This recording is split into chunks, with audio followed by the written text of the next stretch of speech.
যখন 5 আগস্ট প্রেক্ষাপট হয় মাননীয় কমিশন সদস্য হয়ে ওই সিভিল পিটিশন বা লিপ্ত আবেদনটা কমিশন কর্তৃক প্রস্তাবিত হয়। তারপর আমার রুল পিটিশনটা এখন পর্যন্ত বহাল আছে।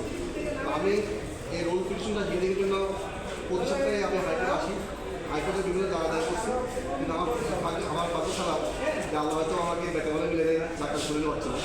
তো একটু বিষয়টাকে বলি, আমাকে যে বিধিতে অপসারণ করা হয়েছে ইংরেজি দমন কমিশন চাকরি বিধিমালা 2008-54 বিধি, এই বিধিতে 90 দিনের কারণ দর্শানো নোটিশ বিধি থেকে চাকরিচ্যুত করা যায়, আমাদের একটা বিধিতে বলা আছে। তো সেই বিধিতে যখন আমাকে অপসারণ করে সেই বিধিটা মহামান্য অ্যাপ্লিকেশন চ্যালেঞ্জ অবস্থা ছিল। পরবর্তীতে 16 মার্চ 2023 এই মামলা 54 বিধিতে মামলা পূর্ণাঙ্গ রায় হয়। সে রায় উল্লেখ করা আছে 54 বিধিটা বৈধ, তবে সেটা যদি চালু করতে পারে প্রস্তাব মহামান্য অ্যাপ্লিক ডিভিশন 12টি নির্দেশনা দিয়েছে, গাইডলাইন দিয়েছে। তো আমি বলবো সে 12টা গাইডলাইনে আমার ক্ষেত্রে একটি গাইডলাইনও ফলো করা হয়নি। তো আমি সেই জিনিসটা উল্লেখ করব। আমি 5 আগস্টের যে সকল গণঅভ্যুত্থান কর্মসূচির প্রেক্ষাপট, সেই প্রেক্ষাপট পরবর্তীতে আমি মহামান্য আমাদের মাননীয় কমিশন দর্শক আগে করি 7 আগস্ট 2024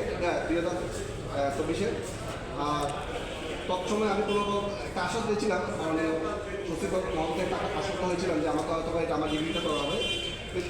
যখন দেখছি ওইটাও আশ্বস্ত হচ্ছে না বা আমাকে কোনো জানা হচ্ছে না, তখন আমি সাধারণত চলে যাই জনপ্রশাসনের যে সচিব, জনপ্রশাসনের যে ষষ্ঠ কমিটি আছে তাদের দিকে একটা ব্যবস্থা আগে করি। সেখান থেকে কোনো উত্তর পাওয়া যায়। পরবর্তীতে আমি বিধি হারাইয়া 28 ডিসেম্বর 2024 আমি মহামান্য মাননীয় চিফ জাস্টিস বা একটা আবেদন দাখিল করি, সে আবেদনটা পেয়ে গেছে। সর্বাবস্থা বলবো, আমাকে দেওয়ার ক্ষেত্রে গত 12 নভেম্বর 2024 আমার যে রিপিটিশন ছিল সেটা একটা শুনানি হয়েছে। শুনানিতে 2 পক্ষ আইনজীবী ছিল। 2 পক্ষ আইনজীবী মহামান্য হাইকোর্ট বলেছেন এডুকেশন কমিশন মেজ মিনিস্ট্রি কমিশনার ইনি service on condition two withdraw the repetition file দেয়। আমি যে মামলাটা দাখিল করছি, রিপিটিশন করছি, সেটা কর্তার সাপেক্ষে আমাকে একটা কমিশন চালিয়ে নিয়ে দিতে পারবে।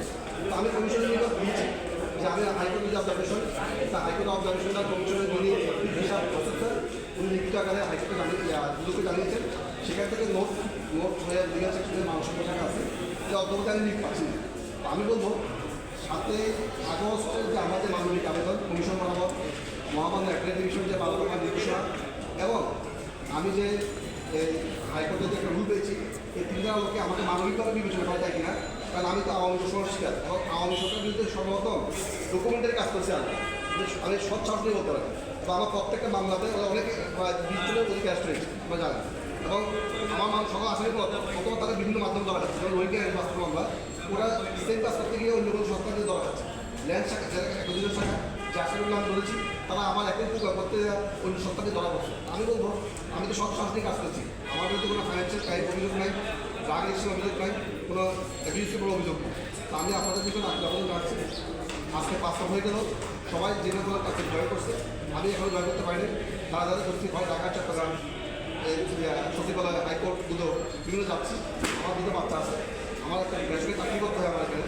তো আমাকে যে মানব দৃষ্টি কমিশন সদা হয়, আমাকে তারা প্রভাব করো, আমি কমিশনের কাজ ইনশাল্লাহ আগ্রহী করতে পারি। প্রথমত আমি চাচ্ছি যে মানবিক বিবেচনা, কারণ আমাকে মহামান্য হাইকোর্টে একটা অবজারভেশন বলে দিচ্ছে, নির্দেশনা বলেছে যে কমিশন চাইলে আমাকে অনুভব করতে পারে। তো বল এখন কমিশনের করবে, কমিশন চাইলে আমাকে অনুভব করতে পারে। আমি যাচ্ছি কমিশন মানবিক বিবেচনা আমাকে এটা বহন করতে পারে। আর রুল যেটা সেটা তো আইনি পক্ষ, সেটা আমার লয়ার করবে, এটা কতদিন লাগে, আপনার ভালো বলেন, তাদের আপনার সুপ্রিম কোর্ট হাইকোর্ট বিট করেন। মানে